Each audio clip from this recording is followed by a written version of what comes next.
Saudara, pemerintah Kota Surabaya melarang warganya yang positif COVID-19 untuk melakukan isolasi mandiri di rumah. Hal ini demi menghindari kasus kematian akibat COVID-19 yang terjadi saat isolasi mandiri. Mulai Jumat 23 Juli 2021, Pemkot Surabaya melarang warganya yang positif COVID-19 melakukan isolasi mandiri. Sebagai gantinya, Pemkot Surabaya menyiapkan fasilitas isolasi terpusat di seluruh kelurahan dan kecamatan. Di Kelurahan Gubeng, rumah milik Pemkot Surabaya menjadi salah satu dari 154 ruang isolasi di skala kelurahan yang disiapkan sebagai kompensasi larangan isolasi mandiri di rumah. Larangan isolasi mandiri ini dikeluarkan Pemkot Surabaya untuk mencegah penularan dan kematian akibat perburukan mendadak. Masyarakat dengan pemerintah kota gotong royong untuk membersihkan gedung ini supaya bisa dijadikan tempat isolasi. Rencananya ini bisa menampung sampai berapa warga, Pak? Sesuai dengan ketentuan pembagian per kelurahan ada 30 bed. Artinya untuk 30 pasien setiap lokasi. Ini rencana akan dimulai kapan, Pak? Bisa menampung? Setelah gedung ini siap, bersih, kita pastikan kelistrikannya sudah oke, airnya sudah oke, MCK dan lain-lain sudah oke, maka siap untuk menampung untuk pasien yang isoman. Jumlah korban meninggal karena COVID-19 terus bertambah setiap hari.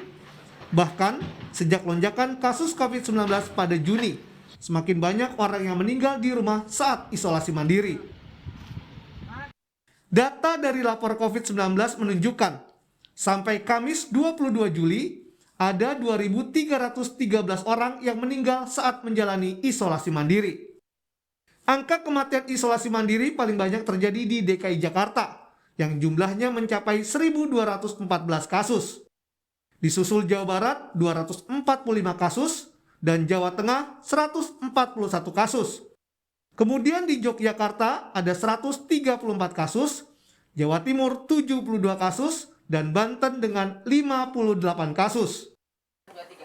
Sementara untuk mencegah agar tidak ada pasien isolasi mandiri yang meninggal, Kementerian Kesehatan memberikan layanan konsultasi dan obat gratis. Untuk itulah kita melakukan layanan telemedicine. Karena kalau sekarang harus datang ke rumah sakit konsultasi dengan dokter akan susah. Karena akan menambah risiko, maka kita bekerja sama dengan 11 platform telemedicine untuk memberikan jasa konsultasi dokter dan juga jasa pengiriman obat secara gratis. Banyak keluarga yang harus menanggung kesedihannya karena tingginya angka kematian akibat COVID-19. Kesedihan itu diantaranya dirasakan Alfiano Dava Raharjo alias Vino. Bocah berusia 10 tahun ini kehilangan orang tuanya akibat COVID-19. Kini, murid kelas 3 SD di Kampung Linggang Purworejo, Kabupaten Kutai Barat, Kalimantan Timur, harus menjalani isolasi mandiri seorang diri di rumahnya. Wakil Ketua Komisi Perlindungan Anak Indonesia, Rita Pranawati, tak setuju jika Vino harus isolasi mandiri sendirian. Ia meminta pemerintah daerah membentuk tempat isolasi mandiri bagi anak dengan pendampingan khusus. Dan kasus ini sebenarnya kan bukan satu-satunya. Ada banyak laporan yang kemudian pekerja sosial juga outreach ya, sampai ke rumah mendampingi tadi misalnya anak yang orang tuanya sedang mengurus orang tua yang lain, kemudian harus isolasi mandiri. Di Jogja misalnya juga Dinas PPA meminta adanya shelter isoman untuk anak ya, yang didampingi dengan pekerja sosial. Karena kan juga ada ya yang orang tuanya dirawat semua, dia harus isoman tapi kan tidak di rumah sakit misalnya. Itu kan juga PR-PR kita yang tidak mudah, yang harus terus diperhatikan. Jangan sampai kemudian psikologis anak menjadi terdampak. Pemerintah harus memberi perhatian khusus kepada pasien COVID-19 yang sedang menjalani isolasi mandiri.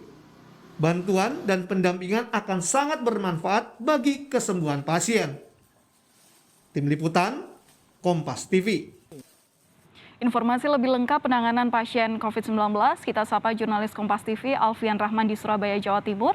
Alfian, selamat siang. Warga tertular COVID-19 dilarang isolasi mandiri sejak kemarin oleh pemerintah Kota Surabaya. Nah, sejauh ini seperti apa kesiapan tempat isolasi terpusat di sejumlah kelurahan?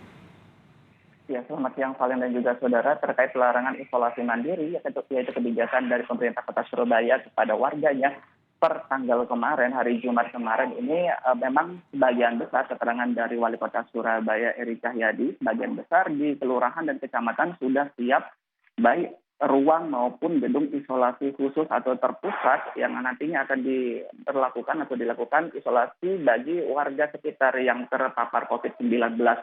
Sebagian besar memang sudah siap ditampung atau menampung pasien dan juga sebagian kecilnya masih dalam tahap finalisasi seperti tempat saya melaporkan saat ini, Valen dan juga saudara, di rumah sehat atau ruang isolasi khusus pasien COVID yang berada di Kecamatan Gubeng, Surabaya, tepatnya di Jalan Nias, Gubeng, Kota Surabaya.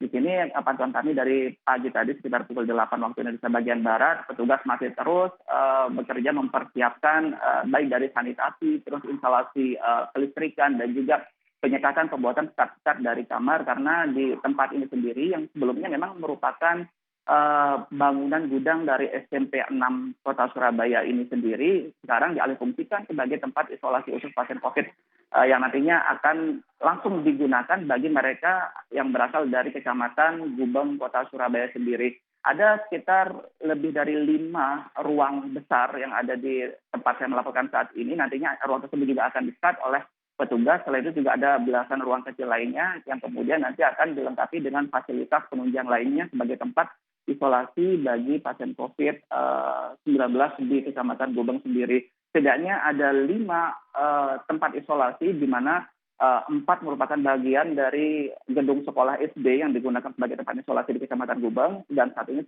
merupakan tanah aset di tempat kami melaporkan saat ini. Selain itu juga kemarin kami sempat memantau di Kecamatan Sambikara, Valen dan juga saudara. Di sana antusias warga memang cukup tinggi untuk membantu proses adanya tempat isolasi terpusat, di mana kami sempat kemarin melihat ada satu SMK yang menyiapkan satu gedung khusus 4 lantai, saudara. Ini disusun untuk disumbangkan ke pemerintah Kota Surabaya sebagai tempat isolasi guna mencegah adanya warga Surabaya yang terpapar namun melakukan isolasi mandiri. Kebijakan pemerintah Kota Surabaya menyediakan tempat isolasi terpusat atau rumah sehat bagi warganya yang terpapar COVID ini guna mencegah terjadinya kluster keluarga yang beberapa waktu terakhir marak terjadi di Surabaya, Valen dan juga. Ya, Alfian, kemudian tadi Anda mengatakan bahwa ada respon yang baik begitu dari warga masyarakat terkait dengan tempat isolasi terpusat di kecamatan ini. Kemudian kapan mereka bisa merasakan manfaat yang sudah disediakan oleh pemerintah kota ini?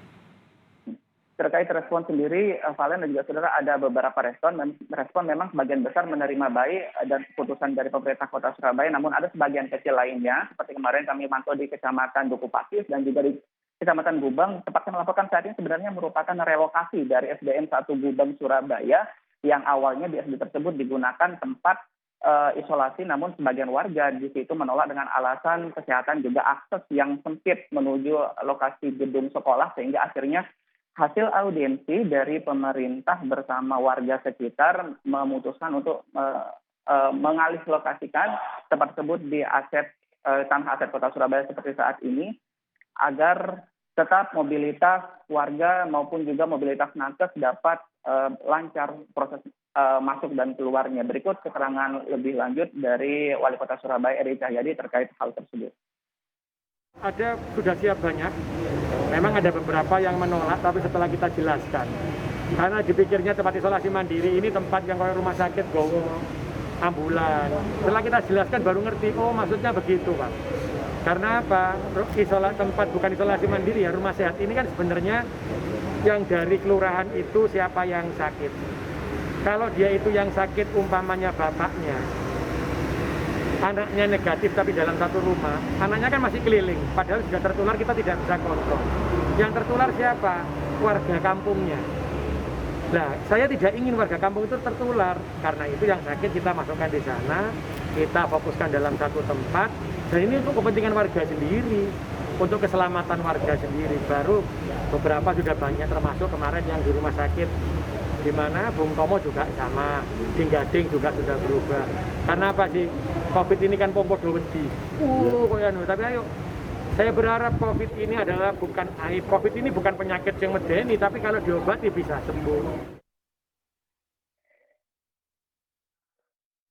Terkait kesiapan kapan nanti akan dapat dilakukan di tempat saya melaporkan saat ini, saudara, setidaknya Pemkot menargetkan dalam minggu ini semua rumah sehat atau tempat ruang isolasi khusus pasien COVID tanpa gejala maupun gejala ringan di Surabaya sudah dapat difungsikan, baik yang berada di kelurahan maupun di kecamatan. Selain itu juga, saudara, tidak hanya 154 kelurahan dan 31 kecamatan yang di kota Surabaya menyediakan tempat isolasi, namun pemerintah kota Surabaya juga menyiapkan beberapa rumah sakit darurat atau rumah sakit lapangan yang berada di rumah sakit lapangan Tembak, terus ada juga di Gelora Bung Tomo, terus juga ada di Asrama Haji Surabaya. Memang semua tempat tersebut dikhususkan bagi warga Surabaya gejala ringan maupun tanpa gejala agar mengurangi risiko terpapar COVID-19 dari kluster keluarga, Valen.